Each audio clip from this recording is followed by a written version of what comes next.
Hello my dear student, এই লেকচারটি BA honours GE1 হিসাবে যাদের সোশিওলজি আছে তাদের জন্য। একই সঙ্গে এই লেকচারটি BA programme first semester DSC1 এবং DSC2 হিসাবে যাদের সোশিওলজি আছে তাদের জন্য। তো এই লেকচারটিতে আমরা যে বিষয়টি নিয়ে আলোচনা করব সেটি হচ্ছে এলিমেন্টস অফ কালচার, অর্থাৎ সংস্কৃতির বিভিন্ন উপাদান। এর আগের লেকচারে আমরা সংস্কৃতির ধারণা সম্পর্কে আলোচনা করেছি। তো এই সংস্কৃতির ধারণা বা সংজ্ঞা ব্যাখ্যা বিশ্লেষণের পরিপ্রেক্ষিতে সংস্কৃতির যে বিভিন্ন বৈশিষ্ট্য ও যে ব্যাপক তাৎপর্য আছে সেগুলি সম্পর্কে আমরা ধারণা অর্জন করতে পারি। তো সংস্কৃতির এই বৈশিষ্ট্য ও তাৎপর্য সম্পর্কিত আলোচনার ভিত্তিতে এই মানব সমাজে যে সংস্কৃতির গুরুত্ব ও প্রকৃত অর্থ আছে সেই ধারণা কিন্তু আমরা অর্জন করতে পারি। তো স্বাভাবিকভাবেই সমাজতত্ত্বের এই আলোচনায় সংস্কৃতির উপাদান ও বৈশিষ্ট্য সম্পর্কে যে আলোচনা সেটি কিন্তু বিশেষভাবে গুরুত্বপূর্ণ। তো আমরা এবার দেখে নিব যে এই সংস্কৃতির যে বিভিন্ন উপাদান, অর্থাৎ যে সমস্ত উপাদানে এই সংস্কৃতি তৈরি হয়েছে তো সেগুলি কি। তো সবার প্রথমে আমরা যেটা বলবো যে সংস্কৃতির উপাদান হিসাবে সেটি হচ্ছে মানুষের প্রয়োজন পূরণে ব্যবহৃত বস্তু। অর্থাৎ কোনো কিছু সংস্কৃতি হিসাবে প্রকাশিত বা তোমার স্বীকৃতি পেতে হলে তো সেই বিষয়টি মানুষের প্রয়োজন পূরণে ব্যবহৃত হতে হবে। তো যাই হোক, সংস্কৃতির উপাদানসমূহ মানুষের প্রয়োজন সাধনে ব্যবহৃত হয়। যে সমস্ত বস্তু মানুষের প্রয়োজনে পূরণে লাগে না সেগুলি সংস্কৃতির উপাদান হিসেবে মনে করা হয় না। এই কারণে পৃথিবীর সকল বস্তুকে মানব সংস্কৃতির অন্তর্ভুক্ত বলে গণ্য করা হয় না। মানুষ সামাজিক জীব, সমাজ জীবনে তার প্রয়োজনের পরিধি বিশেষভাবে প্রসারিত। সেক্ষেত্রে বহু ও বিভিন্ন অভাব পূরণের তাগিদে এই সমাজবদ্ধ মানুষ বিভিন্ন উপায় বা ব্যবস্থা অবলম্বন করে থাকে। এই সমস্ত উপায় বা ব্যবস্থাসমূহ সংস্কৃতির অঙ্গীভূত উপাদান হিসাবে দেখা যায়। আবার অবস্থাভেদে এই সমস্ত বস্তু সংস্কৃতির উপাদান হিসাবে বিবেচিত হতে পারে, আবার নাও হতে পারে। যেমন আমি উদাহরণ দিয়ে যদি বলি যে গভীর বনের ভেতরে কোনো একটি বৃক্ষ মানুষের সংস্কৃতির উপাদান নয়, অথচ সেই বন থেকে নিয়ে আসা ওই গাছটি বা বৃক্ষটির যে আসবাবপত্র, তা দিয়ে যে ঘরবাড়ি তৈরি করা হচ্ছে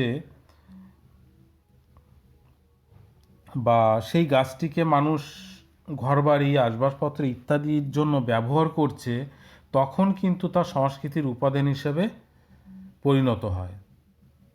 আবার বিভিন্ন ক্ষেত্রে মানুষ সংশ্লিষ্ট ওই গাছটির উপর বিশেষ কোনো মূল্য আরোপ করতে পারে। তবে এরকম ক্ষেত্রেও এই বিশেষ বৃক্ষটি সংস্কৃতির অঙ্গ হিসাবে পরিগণিত হয়। যেমন হিন্দুদের মধ্যে কোনো একটি গাছকে ঠাকুর বা দেবতা মনে করে পুজো করা হয়, তো সেটাও কিন্তু সংস্কৃতির মধ্যে চলে এলো। তো তো যাই হোক, তো সংস্কৃতির প্রথম উপাদান আমরা যেটা পেলাম সেটা হচ্ছে মানুষের প্রয়োজনের হতে হবে বা মানুষের প্রয়োজন পূরণে ব্যবহৃত বস্তু হতে হবে। এটি হচ্ছে সংস্কৃতির প্রথম উপাদান। দ্বিতীয় হচ্ছে, সংস্কৃতির বিভিন্ন উপাদানকে মূলত দুটি ভাগে ভাগ করা হয় বা ভাগ করা যায়। সংস্কৃতির এই উপাদানগুলি বা উপাদানের দুটি ভাগ হলো, নাম্বার ওয়ান, এক হচ্ছে বস্তুগত বা ইন্দ্রিয় গ্রাহ্য উপাদান, যেটাকে ম্যাটেরিয়াল এলিমেন্ট বলা হয়, এবং দ্বিতীয়টি হচ্ছে মানসিক বা অবস্তুগত উপাদান, যেটা হচ্ছে mental or non material element, যেটা একদম মানসিক কিন্তু কোনো বস্তুগত নয়। তো সংস্কৃতির দ্বিতীয় উপাদান আমরা কি পেলাম, যে সংস্কৃতির দু ধরনের উপাদান হয়, একটা হচ্ছে বস্তুগত উপাদান আর একটা হচ্ছে মানসিকগত উপাদান। নেক্সট নাম্বার,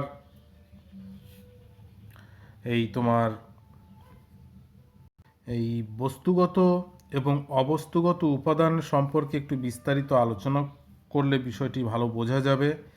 যে যে মানুষের সংস্কৃতি যখন বাস্তব আকারে প্রকাশিত হয় বা বাস্তব রূপ ধারণ করে, তখন তাকে বলা হয় সংস্কৃতির বাস্তব উপাদান। মানুষের মানসিক ধারণা ও মূল্যবোধের প্রকাশ ঘটে সংস্কৃতির বাস্তব উপাদানসমূহের মাধ্যমে।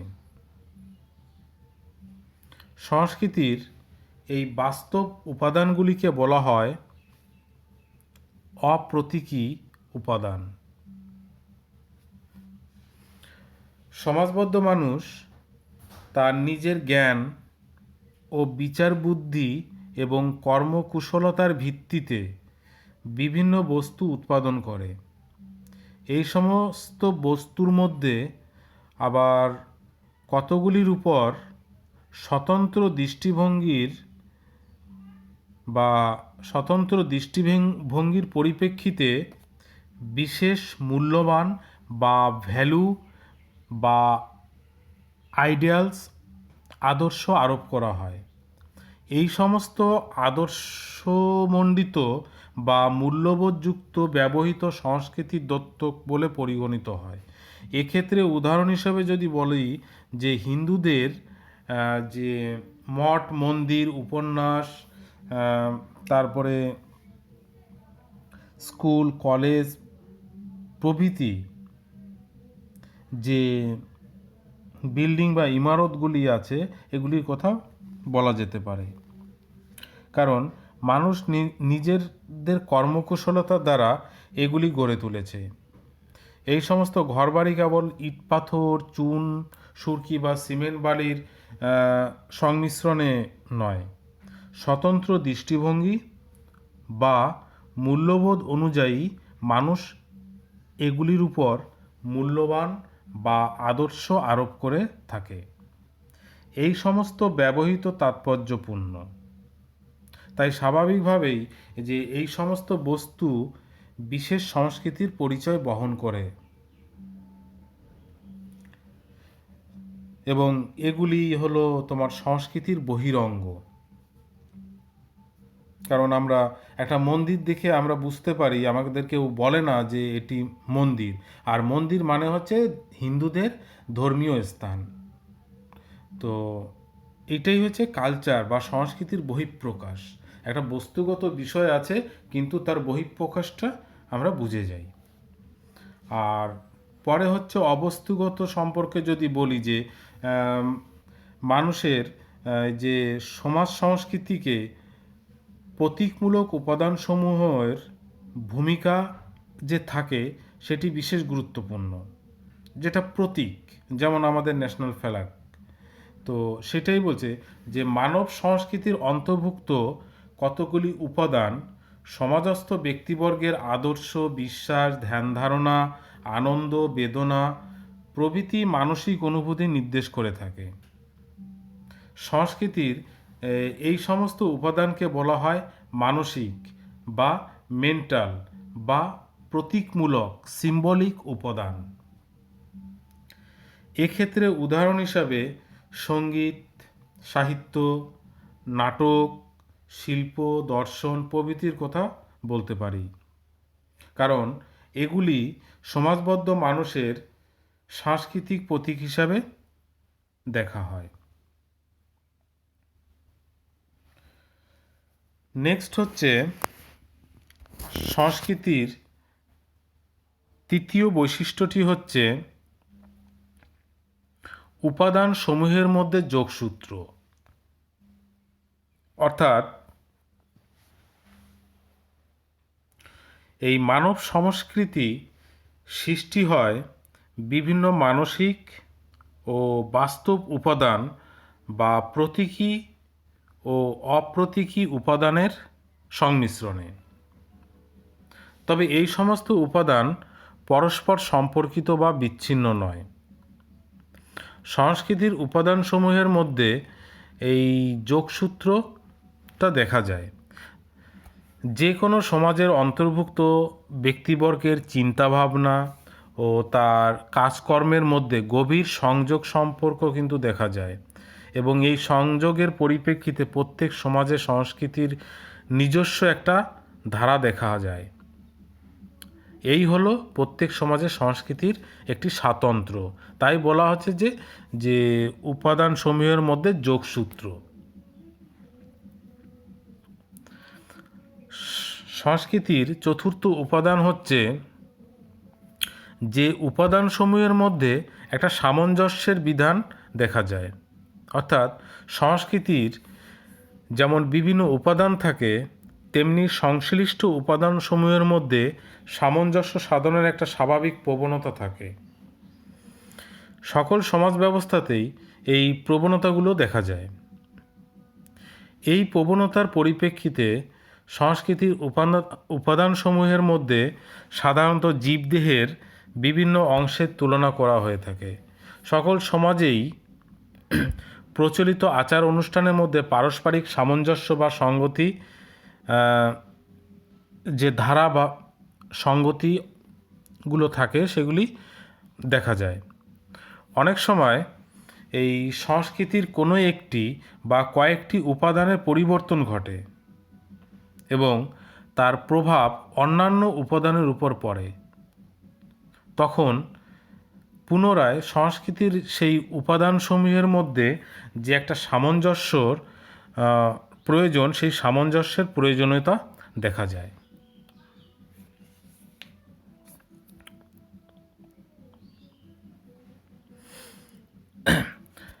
সাংস্কৃতিক উপাদানের দ্বিতীয় বৈশিষ্ট্যটি হচ্ছে সংস্কৃতিগত প্রলক্ষণ, যেটাকে ইংরেজিতে কালচারাল ট্রেট বলা হয়।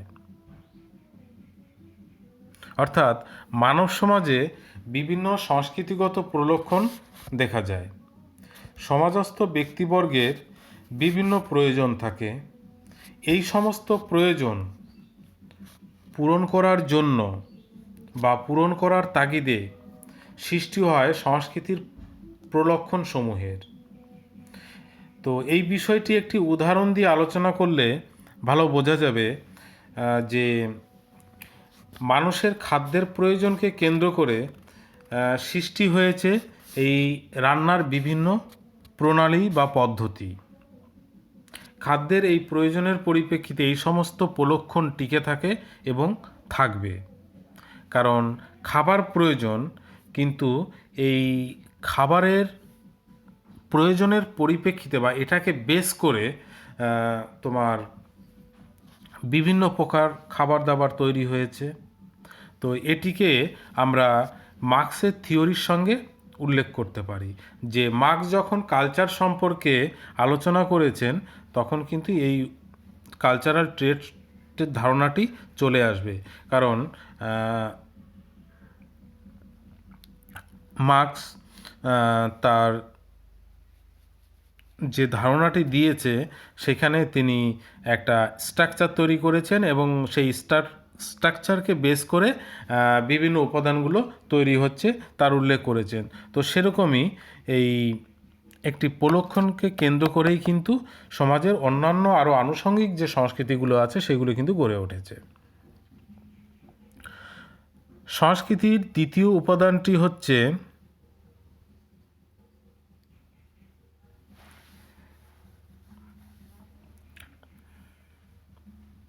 স্বতন্ত্র ধারণা, অর্থাৎ সংস্কৃতির আরেকটা উপাদান হচ্ছে স্বতন্ত্র ধারণা।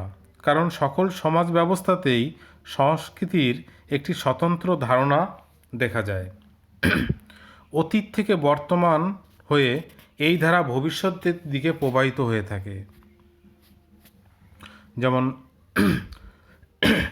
কালের বিবর্তনের সঙ্গে সঙ্গে সংস্কৃতি অল্প বিস্তর পরিবর্তন ঘটে এবং সংযুক্ত হয় নতুন উপাদান বা বৈশিষ্ট্য। তাছাড়াও সমাজের বিভিন্ন সম্প্রদায় বা গোষ্ঠীর মধ্যে যে মিথস্ক্রিয়া বা ভাবের আদান প্রদান ঘটে, তার ফলে গোষ্ঠী ও সম্প্রদায়ের এই সংস্কৃতির সম্প্রসারিত হয় এবং সঙ্গে সঙ্গে পরিবর্তিত পরিমার্জিত হয়ে যায়।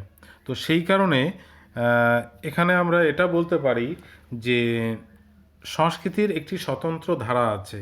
কারণ আমরা অতীতে একটা সাংস্কৃতিক বিষয় আমরা ছিল, যেটা বর্তমানে আছে এবং আগামীতেও থাকবে। যেমন ধরে নিই শাড়ি পরা, বাঙালি মহিলারা শাড়ি পরে, ঠিক আছে, সে আগে ছিল, এখনও আছে এবং আগামীতেও থাকবে। তবে এই সাংস্কৃতিক মিশ্রণের ফলে সেগুলি অনেকটা হারিয়ে যাচ্ছে, কিন্তু তার ট্র্যাডিশনাল যে ধারাটা সেটা কিন্তু বজায় থাকবে। যে বর্তমান যুগে শাড়ির সঙ্গে অন্যান্য পোশাক আশাকের সংমিশ্রণ ঘটেছে, কিন্তু এটা আমরা দেখতে পারি যে বিভিন্ন সাংস্কৃতিক অনুষ্ঠানে তারা কিন্তু তাদের ট্র্যাডিশনটা বজায় রাখে। তো এইভাবে এই দৃষ্টিভঙ্গিতে আমরা এটা বলতে পারি যে সংস্কৃতির একটা স্বতন্ত্র ধারা আছে।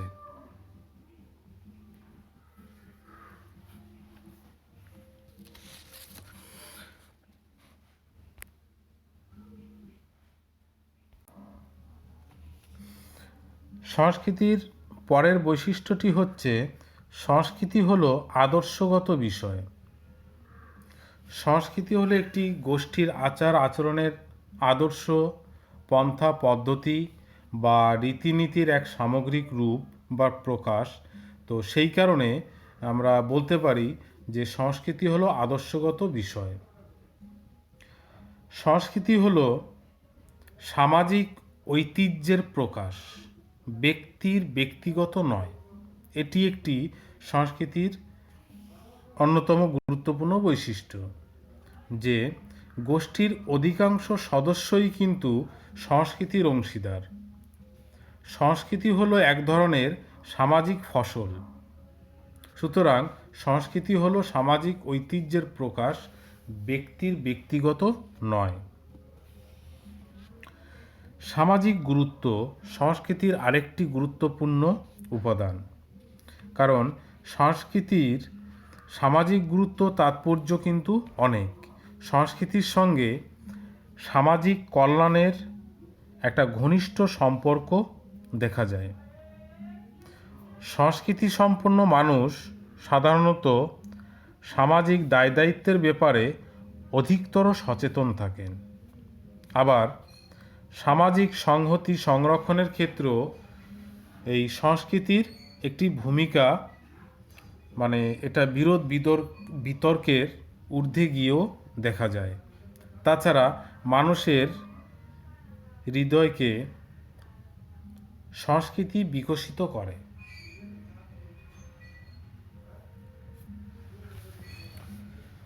সংস্কৃতির আরেকটি উপাদান হচ্ছে সংস্কৃতির বাহক।